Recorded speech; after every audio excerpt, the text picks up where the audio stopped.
오늘 우리가 함께 볼 하나님의 말씀 로마서 6장 8절부터 11절까지의 말씀입니다.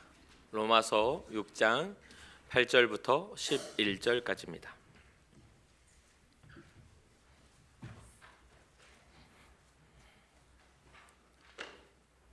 로마서 6장 8절부터 11절까지 우리 한 목소리로 합독하도록 하겠습니다.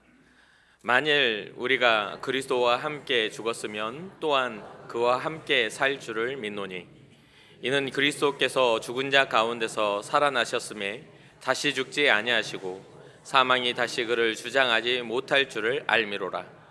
그가 죽으심은 죄에 대하여 단번에 죽으심이요 그가 살아계심은 하나님께 대하여 살아계심이니 이와 같이 너희도 너희 자신을 죄에 대하여는 죽은 자요 그리스도 예수 안에서 하나님께 대하여는 살아있는 자로 여길지어다. 아멘. 아멘. 오늘은 예수님의 부활을 기념하는 부활 주일입니다. 오늘 부활을 기념하면서 로마서 6장 8절부터 11절까지의 말씀을 함께 우리가 나눌 텐데요. 예수 안에서 산 자들이라는 그런 제목으로 나누려고 합니다. 이 말씀은 바울 사도가 로마 교회 성도들에게 보낸 편지의 한 부분입니다. 바울은 우리가 예수님을 믿는다는 것이 단순하게 종교 생활을 하는 게 아니라 죽음에서 부활하신 예수 그리스도로 인해서 그 존재와 삶의 가치가 완전히 바뀐, 근본이 달라진 그러한 삶을 살아가는 존재가 되었음을 선언해 줍니다. 먼저 오늘 본문 말씀은 1절부터 11절까지가 이렇게 한 말씀이라고 보면 되겠습니다. 여기에 이 로마서 6장에서 말씀하고 계시는 것은 예수 그리스도로 말미암아 우리가 죄에 대하여 죽고 또 은혜로, 하나님의 은혜로 예수 안에서 살아나는 것이 그 핵심입니다. 8절입니다. 만일 우리가 그리스도와 함께 죽었으면 또한 그와 함께 살 줄을 믿노니.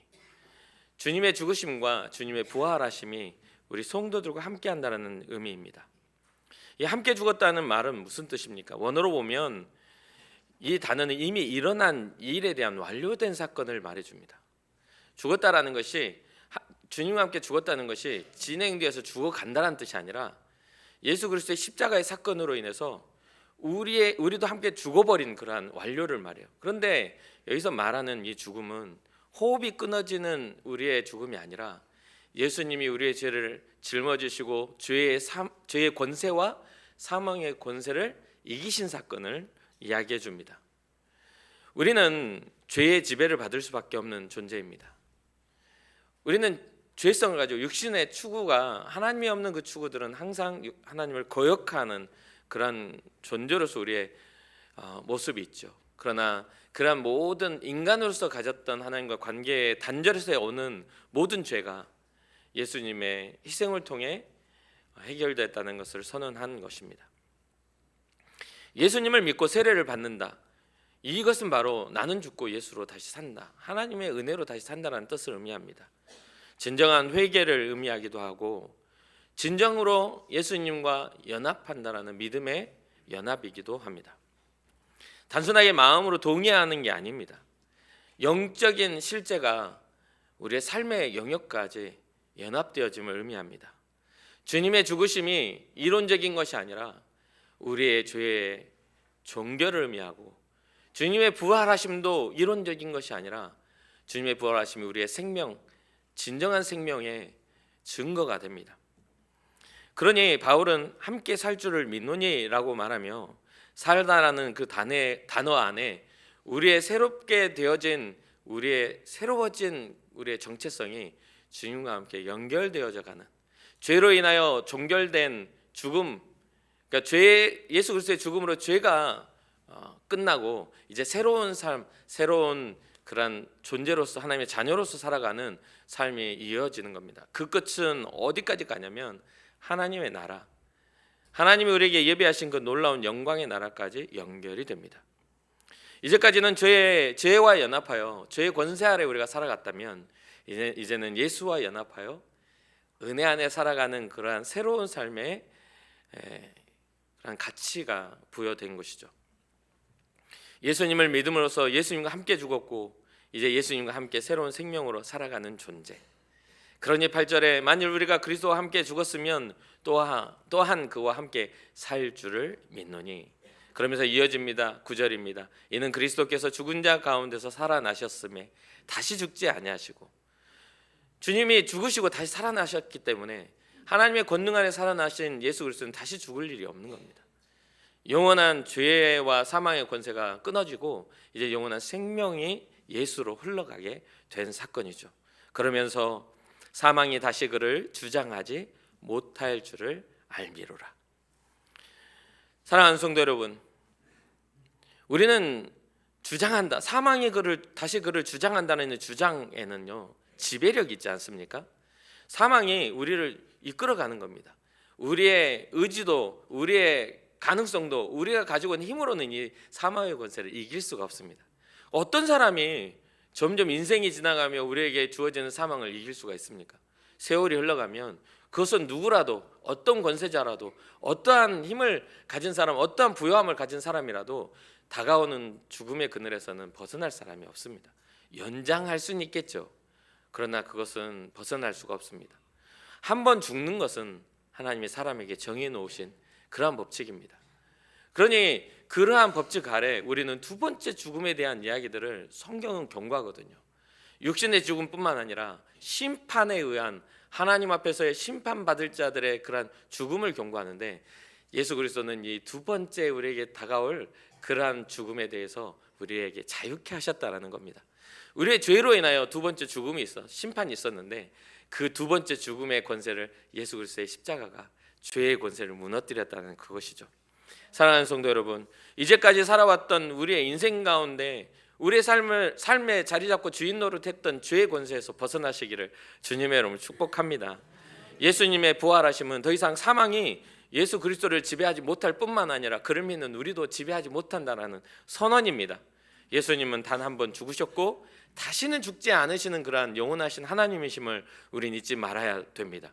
이것이 바로 부활의 영광일 뿐만 아니라 이것이 우리가 누려야 할 주 안에서 누리는 영원한 생명이기도 합니다. 이것은 우리에게 엄청난 소망을 줍니다. 우리의 인생에 드리우고 가로막고 있는 모든 죄의 권세와 사망의 권세와 모든 불행의 권세를 다 뒤로 하는 아주 큰 소망이 된다는 것이죠. 10절에 이렇게 말합니다. 그가 죽으심은 죄에 대하여 단번에 죽으시며, 단번이라는 말은 무엇입니까? 원어로는 에파팍스라고 기록하는데요, 이것은 한 번에 다시 반복할 필요가 없는 완전하게라는 단어의 뜻을 가지고 있습니다. 이거는 완전하게 한 번에 끝나버렸다라는 종결을 의미하기도 해요. 하나님의 아들 예수님이 죄에 대하여 단번에 죽으심으로 죄의 권세는 끝났고요, 죄의 지배도 끝났습니다. 죄로 인하여 우리가 받을 형벌도 끝났다라고 이야기해주고 있는 것이죠. 사랑하는 성도 여러분, 그런 소망 가운데 여러분 기뻐하시기를 주님으로 축복합니다. 또한 부활하신 예수님은 하나님께 대하여 또 하나님과 온전히 연결됨으로 우리와 그런 하나님과의 연결을 해주신 분입니다. 그가 살아계심은 하나님께 대하여 살아계심이니, 그러니까 인간으로 오신 예수님은 자신의 부활마저도 아버지이신 하나님께 맡겨드렸다는 겁니다. 하나님의 아들이시고 하나님이신 그분은 스스로 결정하실 수 있는 분임에도 불구하고 하나님의 온전하신 사랑과 구원하심을 이루시기 위해 자신의 모든 권리와 자신의 모든 권세를 다 내려놓으시고 아버지의 뜻을 위해 이 땅에 오셨습니다. 그러니 성경 곳곳에 보면 예수님의 의지가 아닌 하나님 아버지의 의지를 묻고 계신 주님의 모습을 발견합니다. 신으로서 이 땅에 오신 것이 아니라 인간으로서 이 땅에 오셔서 인간으로서 인간이 가진 죄를 짊어지심으로 하나님의 구원의 완성을 이루시기 위해 십자가 앞에서도 이 잔을 내게서 옮겨주십시오, 하지만 내 뜻대로 마시고 아버지의 뜻대로 되기를 원합니다라는 온전하고 겸손한 순종으로 하나님의 뜻을 이루어 가셨던 것을 우리가 발견합니다. 그러니 오늘날 살아가는 우리의 신앙에도 바로 이러한 마음이 있어야 합니다. 사람은 자기의 뜻을 관철시키려는 자기 경향성을 갖습니다. 그것이 아담과 하와의 선악과 사건에서도 나타난 사람이 가진 가장 하나님을 거역할 수 있는 자기 결정권입니다. 그러면 여기에서 순종을 결정할 것인가, 불순종을 결정할 것인가, 소망을 결정할 것인가, 절망을 결정할 것인가, 우리 앞에는 예수 그리스도로 인하여 참된 생명과 소망이 있음에도 그것을 보지 않고 나의 가능성으로 문제를 바라보고 있다면, 내가 바라보는 내 눈의 문제를 바라보고 있다면 그 문제는 해결될 수가 없습니다. 하나를 해결하면 또 하나가 나오겠죠. 그 끝에 가면 우리의 인생의 연약함과 몸의 노쇠함과 마음의 무너짐이 있을 수밖에 없겠죠. 그리고 그 이후에 하나님 우리에게 약속한 하나님의 나라도 우리에게는 소망으로 다가오는 것이 아니라 믿지 못할 불신앙으로 그게 보여질 수밖에 없을 겁니다. 그러니 사랑하는 성도 여러분, 여러분들의 우리의 가능성이 아닌 하나님의 가능성에 힘입어 우리는 주님 앞에 나아가는 존재가 되어야 합니다. 그러니 오늘 11절에 이와 같이 너희도 너희 자신을 죄에 대하여는 죽은 자요 그리스도 예수 안에서 하나님께 대하여는 살아있는 자로 여길지어다. 우리는 스스로가 죄에 대해서 우리는 거절할 수 있는 자기 결정권이 있습니다. 그것은 성경에 처음부터 나와요. 가인에게 죄가 내 마음 문 앞에 엎드려 있으나 너는 그 죄를 다스려야 돼 라고 이야기하셨던 것처럼, 죄의 요구는 우리에게 끊임없이 유혹하며 그것이 옳다라고 말을 하고, 하나님 없이 또 너의 가능성으로 너의 그 감정으로 그 일을 행해도 상관없다라고 말하지만, 성경은 끊임없이 잘못된 감정, 하나님과 무너짐으로 나타나는 모든 분노와 좌절과 절망과 낭망하는 마음과 미워하는 마음, 시기와 질투와 더러운 생각들을 절제하라고, 거절하라고 성경은 끊임없이 이야기해주고 있습니다.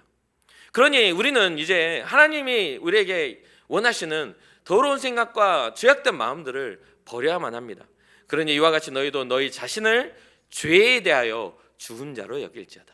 그 죄의 권세를 무너뜨리기 위해 예수님이 나를 위해 대신 죽으셨기 때문에 이제는 내 공로가 아닌 주님의 공로 의지하여 죄에 대하여 거절하고 죄에 저항할 수 있는 믿음의 마음을 가진 믿음의 사람들이 우리 모두가 돼야 될 줄로 믿습니다. 오늘 말씀의 어쩜 핵심입니다.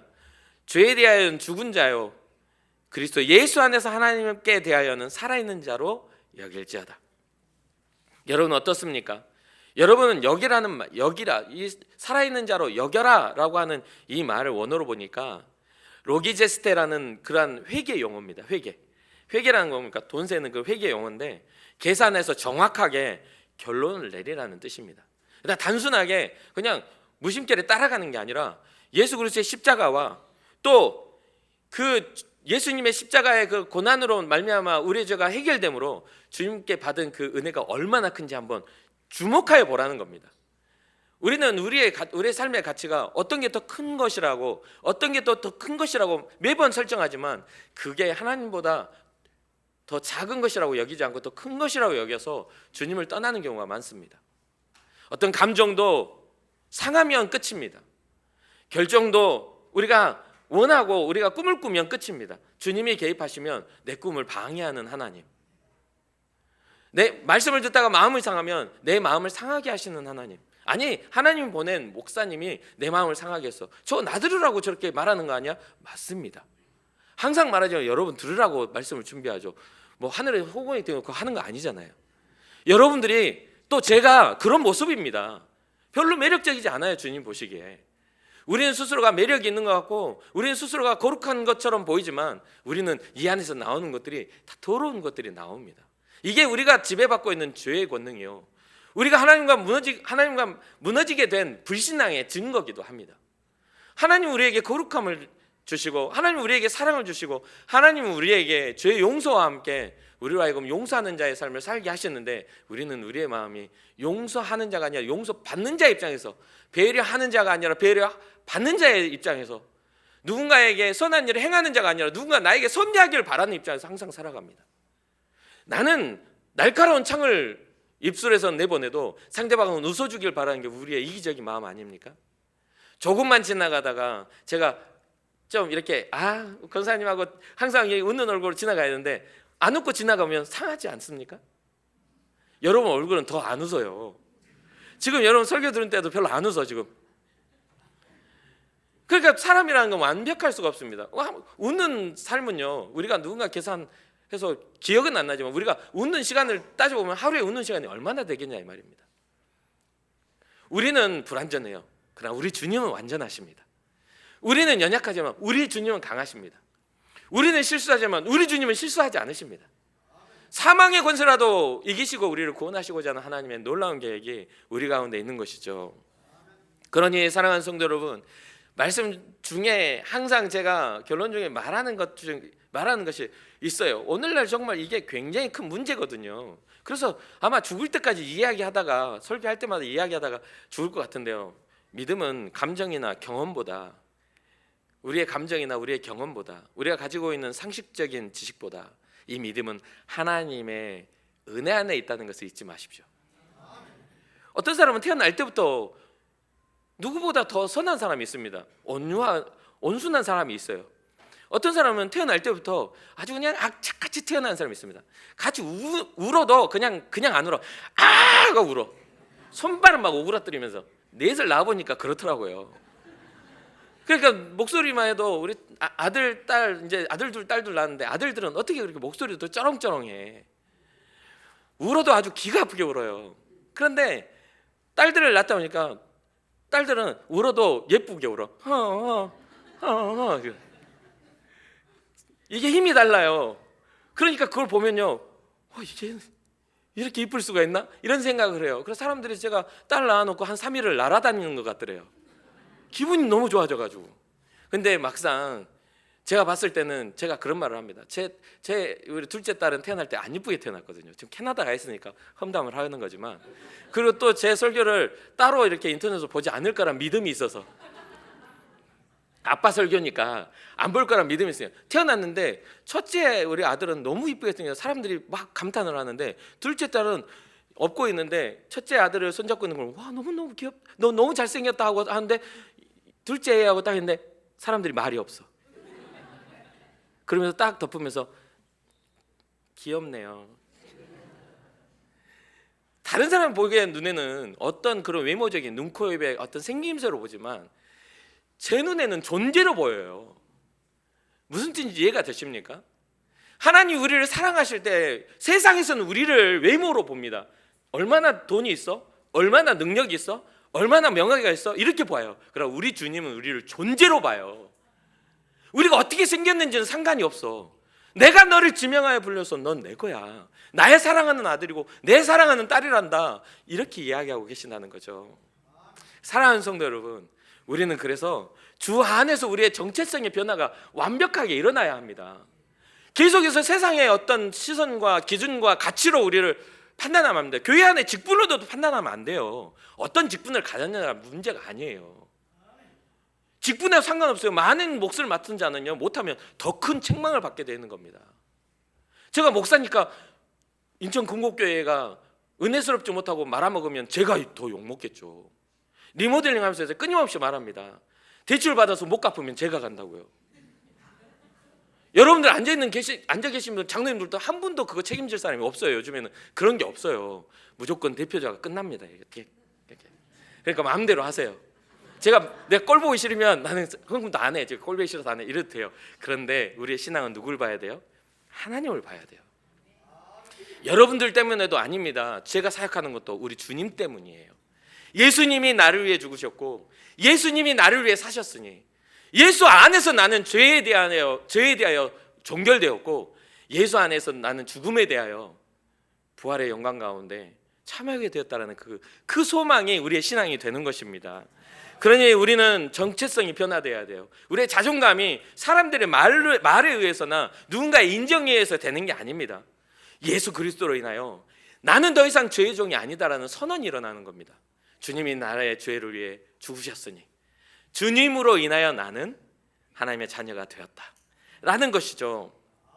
예수와 함께 죽었고 예수와 함께 살아간다는 그런 예수님과 함께 산 자의 삶을 우리는 살아가게 됩니다. 종교개혁자 마틴 루터가 어느 날 병상에 누워 있었어요. 항상 종교를 계획했지만 항상 사람이 건강할 수 없잖아요. 500년 전에 사람이 지금 못 살고 있잖아요. 그러니까 결국 병상에 누워가지고 몸이 연약해지고 막 몸이 연약해지고 마음도 연약해지잖아요. 혹시 많이 아프 보신 분 아시죠? 막 이렇게 갑자기 무슨 의사가, 저도 그렇거든요. 이렇게 건강검진하면 뭔 말할까 엄청 떨려. 여러분 안 떨리시나요? 저만 떨리는 건가요? 믿음이 없어가지고. 저는 항상 건강검진 받을 때마다 떨려요. 이렇게 혈압 잴 때도 저는 약간 긴장성 혈압이어가지고 혈압이 막 올라가, 막 올라가. 그러면 좀 더 쉬었다가 너무 떨린다. 심장도 막 1.5배는 더 뛰는 것 같고, 항상 의사 앞에 서면 그런 떨림이 있습니다. 근데 그게 두렵다기보다는 왠지 모를 그런 어떤 긴장감이 사로잡히는 것 같아요. 어떤 말을 할까? 그럼 그 말 중에 위내시경을 하면 위에 뭔가가 있는 것 같은데 그러면 철컥 내려앉을 거 아닙니까? 그런 떨림이 있는데, 이 마틴 루터 병상에 누워 있으니까 약해졌어요. 그러니까 마귀가 그 침실로 들어온 겁니다. 커다란 두루마리를 쫙 펼쳐 보이면서 그 두루마리에 루터가 살면서 평생 지은 죄들을 하나하나 다 적혀 있더랍니다. 마귀가 들어와서 그 약해진 마음속에 두루마리를 펼쳐놓고 그 죄들을 막 적어놓고서는 그 루터에게 그 제목을 다 하나하나 읽어줬대요. 너 이런 죄, 언제 이런 죄, 이러면서 다 읽어주니까 이 몸도 약해지고 마음도 약해진 루터는 점점 자신이 이렇게 움츠러들면서 두려움에 사로잡힌 겁니다. 그러나 그 순간 루터가 번개처럼 중요한 사실을 떠올렸습니다. 그는 마귀에게 이렇게 외칩니다. 너는 한 가지를 빠뜨렸다. 거기에 적힌 것들은 다 사실이야. 내가 그런 죄를 지었지. 그러나 네가 가장 중요한 것을 잊어버렸구나. 그것은 바로 예수 그리스도의 보혈의 피가 우리의 모든 죄를 씻어주신다는 사실, 그 마지막 한 줄을 네가 잊어버렸구나. 우리는 죄인입니다. 여기서 의로운 사람 아무도 없어요. 우리 인생을 살면서 의로울 수 있는 사람은 없습니다. 항상 실수하고 항상 우리의 감정은 굉장히 들쑥날쑥합니다. 누군가 나한테 좋은 내가 잘못해도 이해해 준 사람이 내 편인 것 같은 그런 생각이 들어요. 우리는 항상 그렇게 부족합니다. 그러나 그 모든 것들의 마지막 줄에 예수 그리스도의 보혈이 적혀야 합니다. 주님 아니면 그것을 용서하실 분이 없음을 우리는 잊지 말아야 됩니다. 죄에 사로잡힌 우리의 죄의 종으로 죄의 지배를 받고 있는 우리를 해방하실 분은 예수 그리스도밖에 없음을 잊지 마시기를 주님으로 축복합니다. 그렇게 크게 외치니까 예수 그리스도의 피가 우리의 모든 죄를 씻어준다는 사실을 네가 잊었구나 하니까 이 외침과 함께 마귀가 그 두루마리와 함께 자취를 감추고 루터의 마음에 다시 평안함이 찾아왔다라고 합니다. 마귀는 끊임없이 우리에게 너는 여전히 죄인이잖아. 너는 여전히 변하지 않았잖아. 고집스럽잖아. 너는 정말 네 마음대로 살잖아. 라고 자꾸만 죄책감을 자극합니다. 맞습니다. 맞아요. 우리가 모두가 다르기 때문에 우리는 각종 다양한 모습 속에서 우리는 실수하며 살아갑니다. 그러나 우리는 이제는 루터와 같이 단호하게 말해야 됩니다. 나는 이제 예수 안에서 죄에 대하여 죽었다. 하나님께 대하여 나는 산 자다. 라는 그런 단호한 외침이 외쳐져야 하고, 더 이상 죄는 나를 지배할 수 없어 라는 그런 선언이 우리 가운데 일어나야 될 줄 믿습니다. 이게 바로 믿음의 싸움입니다. 이게 바로 회개입니다. 단순하게 눈물을 흘리고 후회하는 것이 회개가 아니라 하나님 앞에서 우리가 믿음의 선언을 하고 끊임없이 죄와 다퉈서 우리가 이겨내기 위한 몸부림을 쳐야 하는 것이죠. 믿음의 선언을 하고 주님의 도우심을 구하는 것이 우리의 모습입니다. 그렇다면 그러한 투쟁은 어떻게 이루어가야 될까요? 마귀를 대적하고 마귀와의 싸움에서 이기려면 하나님의 전신갑주를 이기라고 말합니다. 그래서 좀 더 단순하게 우리는 보면, 우리가 그러한 것들을 갖추기 위해서 우리는 성도로서 예배하는 삶을 살아야 합니다. 그 예배하는 삶 속에서는 하나님께 진정으로 주의 뜻을 구하는 기도가 들어가야 하고요, 그 예배하는 삶 속에서는 하나님 말씀이 무엇인지를 진짜 바라보는 묵상이 들어가야 합니다. 단순하게 예배의 행위가 아니라 주님의 뜻이 무엇인지를 집중하여 볼 수 있는 그런 주님을 향한 우리의 시선이 주님께 닿아야 하는 것이죠. 그렇게 되었을 때 우리는 교회 안에 연합이 일어나고 교회를 통하여 우리는 꿈을 꾸게 됩니다. 그 꿈은 내 꿈이 아닌, 누군가의 개인의 꿈이 아닌, 목회자의 꿈이 아닌 하나님이 교회를 통해 이루실 예수 그리스도의 핏값으로 세워진 교회로서 구원을 이루는 교회가 이 땅 가운데 세워진 교회의 이유이기도 합니다. 그러니 사랑하는 성도 여러분, 교회를 섬기는 믿음의 봉사와 또 그 가운데 나아가 여러분들이 가지고 있는 복음을 세상에 전할 수 있는 하나님을 사랑할 뿐만 아니라 이웃도 사랑하는 전도의 역사가 우리 가운데 일어나기를 주님의 이름으로 축복합니다. 그것은 기본적인 예배의 삶이요, 기도하는 삶이요, 하나님의 말씀을 묵상하며 상고하며 고민하며 바라보는 믿음의 삶 속에서 나타날 수 있다는 것을 잊지 마시길 바랍니다. 오늘 말씀의 마지막에 하나님께 대하여 살아있는 자로 여길지어다. 이 여기라는 말이 너무나 와닿습니다. 매일 아침 이렇게 우리는 선포해야 돼요. 나는 그러한 사람을 여기기 때문에, 하나님께 대하여 살아있는 자로 내가 여기기 때문에 매일 아침 선포하는 것이죠. 나는 예수 안에서 산 자다. 나는 죄에 대하여 죽었고 이제는 하나님께 대해 살아있다라는 그러한 믿음의 선언이 일어나야 되는 것이죠. 제가 여러분들이 이제 예배할 때마다 예수인의 삶에 대한 것을 제가 공동체 고백으로 하잖아요. 제가 1994년 막 대학에 입학했을 때 거기에 믿음의 공동체, 그 대학의 선배와 또 거기에 공동체 안에 저희가 외치며 전도하며 함께 이렇게 기도했던 모임들이 있습니다. 끊임없이 우리가 꿈꿨던 것이 예수님의 사람, 예수인이었습니다. 예수인, 사람인 자를 써서 우리는 예수인이다 라는 이야기를 했었습니다. 그러면서 함께 모여가지고 그런 어떤 선한 꿈을 꾸며 미자립교회 수련을 할 수 없는 그런 학생들을 이렇게 모아가지고 자비량으로 이렇게 수련회를 계속 해왔습니다. 한 10년을 그렇게 했어요. 그러니까 항상 학생들이고 돈이 뭐 이렇게 없는데 그걸 하려니까 얼마나 힘들었겠어요. 10년 동안 그 일들을 이렇게 하면서 우리가 세 가지의 예수인의 그런 가치를 세웠습니다. 그 10년간에 예수의 사람이, 첫 번째 뭐였냐면, 두 번째가 예수인이었어요. 영어로 인, 예수 안에. 세 번째가 도장인자, 성령의 인치심이라는 그 인치심으로 성령께서 우리를 인치셨다, 흔적이란 뜻이거든요. 우리에는 예수 믿는 사람은 성령의 흔적이 있어야 돼요.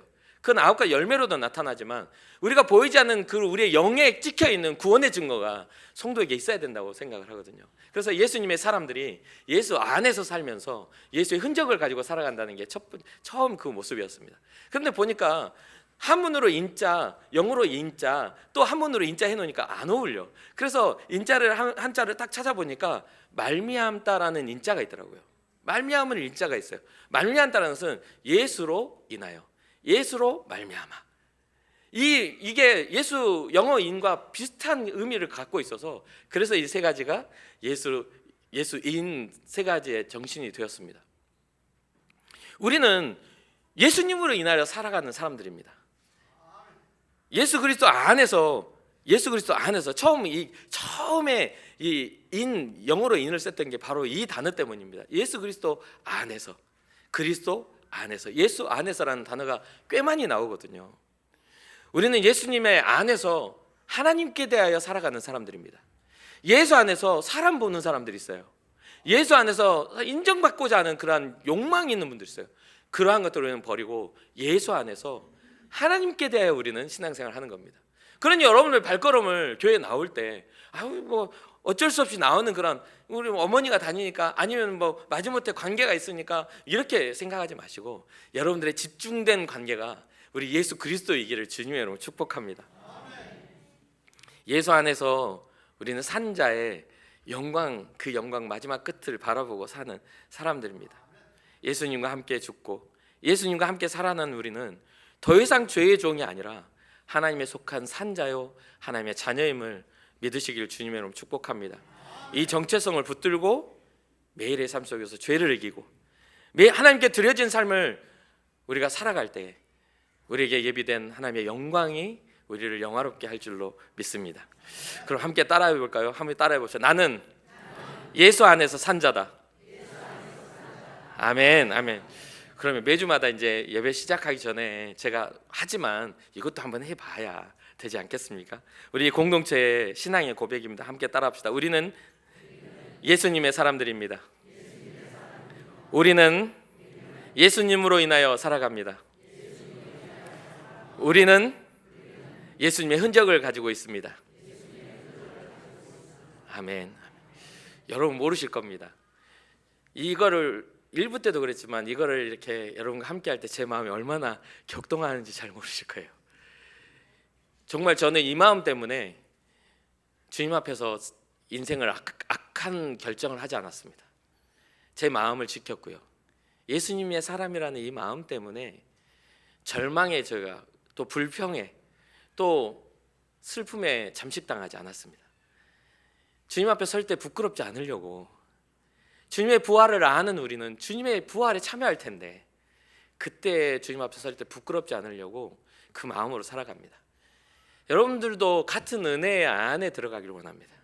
여러분들이 예수님의 사람이기에 예수님으로 인한 삶을 살고 예수님이 주시는 예수님의 사람들의 흔적들을 가지고 주님 앞에 섰을 때 부끄럽지 않도록, 어떠한 상황이나 문제 앞에 섰을 때 악한 생각, 부정적인 마음, 상대를 미워하거나 저주한 마음 버리시고 우리 주님이 우리를 위해 십자가에 달려 죽으신 그 죽으심이 우리 안에 내재된 악한 것들을 말살하시고 종결하셨다는 사실을 잊지 말고 예수님의 마음 가지고 인생을 살아가는 여러분과 제가 되기를 주님의 이름으로 축복합니다. 잠시 기도하겠습니다.